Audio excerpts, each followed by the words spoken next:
The Kidnappers, 1953, inocencia, autoridad y prejuicio en el cine británico de posguerra. The Kidnappers, 1953, dirigida por Philip Leacock y escrita por Neil Patterson a partir de su relato corto Scotch Settlement, constituye una de las obras más logradas del cine británico de la primera mitad de la década de 1950. A través de una trama aparentemente sencilla, dos huérfanos escoceses que, al serles negado un perro, deciden cuidar en secreto a un bebé abandonado. La película articula una reflexión profunda sobre la autoridad patriarcal, la transmisión intergeneracional del odio y la capacidad innata de la infancia para trascender el prejuicio. El reconocimiento institucional fue considerable. 3 nominaciones BAFTA, selección para el Festival de Cannes de 1954, y sendos Oscar honoríficos a sus 2 protagonistas infantiles, John Whiteley y Vincent Winter. Contexto histórico y producción. La Inglaterra de 1953 atravesaba una fase de reconstrucción cultural e identitaria tras los estragos de la Segunda Guerra Mundial. El cine británico oscilaba entre la comedia de costumbres de los Ealing Studios y un drama social de vocación realista que buscaba nuevos lenguajes para hablar de la experiencia colectiva. The Kidnappers se inscribe en esta segunda tradición, aunque con una sensibilidad lírica que la distingue claramente de sus contemporáneas. La película fue financiada por la Rank Organization. Según el productor Frank Godwin, J. Arthur Rank raramente expresaba entusiasmo personal por producciones concretas, pero en este caso hizo una excepción notable. El propio Leacock declaró que fue la película que más disfrutó dirigir en toda su carrera, y ha sido considerada la mejor producción de Group Film Productions, brazo principal de Rank en aquella década. El guión fue sometido inicialmente a la aprobación del comité presidido por Michael Balcon, quien lo rechazó al considerar que carecía de viabilidad comercial. El proyecto salió adelante gracias a la intervención directa de Rank, y Balcon reconoció posteriormente que la decisión había sido estrictamente financiera. Este episodio ilumina una tensión estructural del cine industrial británico de la época. Las obras de mayor autenticidad emocional eran, paradójicamente, las más difíciles de defender ante el mercado.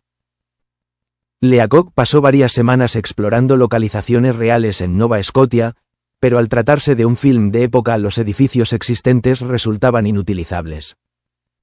La solución fue rodar en Glen Affric, cerca de Inverness, completando la producción en los estudios Pinewood de Londres. Esta sustitución geográfica adquiere una dimensión simbólica involuntaria. Los personajes no pueden escapar de su origen, y el paisaje mismo parece confirmar esa imposibilidad. Un detalle relevante atañe a la distribución estadounidense. La United Artists comercializó el film bajo el título alternativo de Little Kidnappers, temiendo que el original evocara connotaciones demasiado criminales para una historia de carácter familiar y sentimental.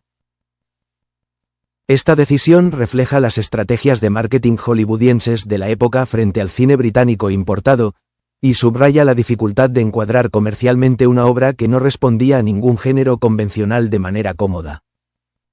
Argumento y estructura dramática.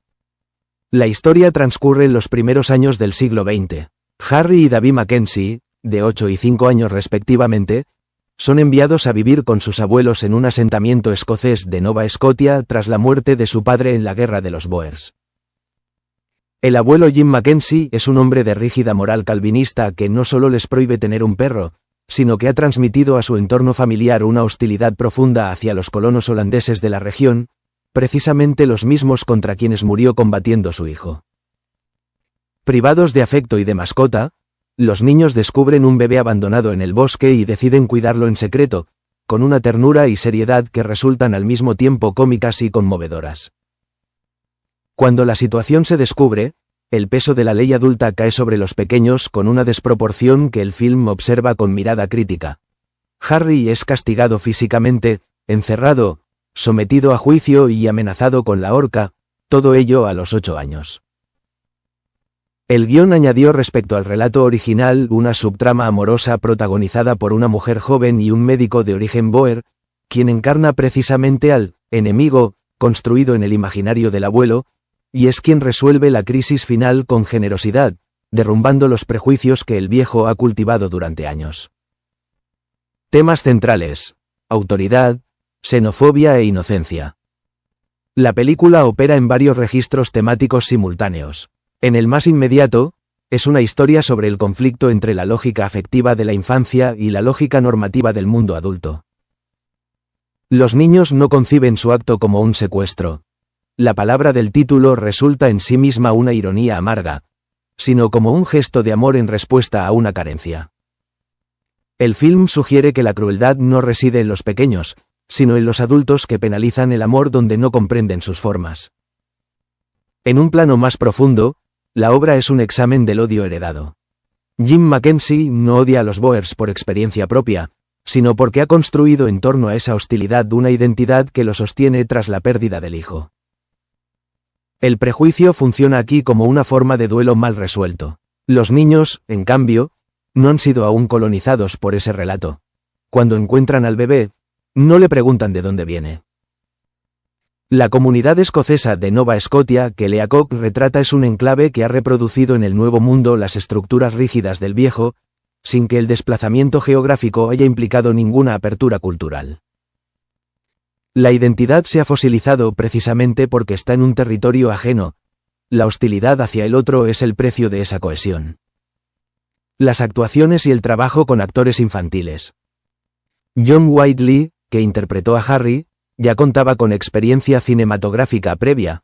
Había aparecido en Hunted, 1952, y aparecería posteriormente en Moonfleet, 1955, de Fritz Lang, mientras que Vincent Winter, que encarnó al pequeño David con tan solo 6 años, era un niño de Aberdeen sin ningún antecedente en el oficio, descubierto por la agente Margaret Thompson. Winter no sabía leer y debía aprender los diálogos de memoria. Leacock recordó que durante los rodajes movía los labios con los parlamentos de todos los demás actores mientras esperaba su turno. Leacock dirigió a los niños con un método basado en la improvisación situacional. No actuaban escenas, sino que respondían a situaciones. El resultado fue una autenticidad poco común para la época. Ambos fueron galardonados con Oscar honoríficos a la actuación juvenil en 1954, reconocimiento infrecuente. El último de esta categoría sería otorgado en 1960 a Hayley Mills, que constituyó también un homenaje implícito al trabajo de dirección que lo había hecho posible. John Whiteley falleció en 2020. Recepción crítica y legado. The Kidnappers fue uno de los films más taquilleros en los cines británicos durante 1954. Leacock declaró que la película recuperó su inversión únicamente con la recaudación canadiense.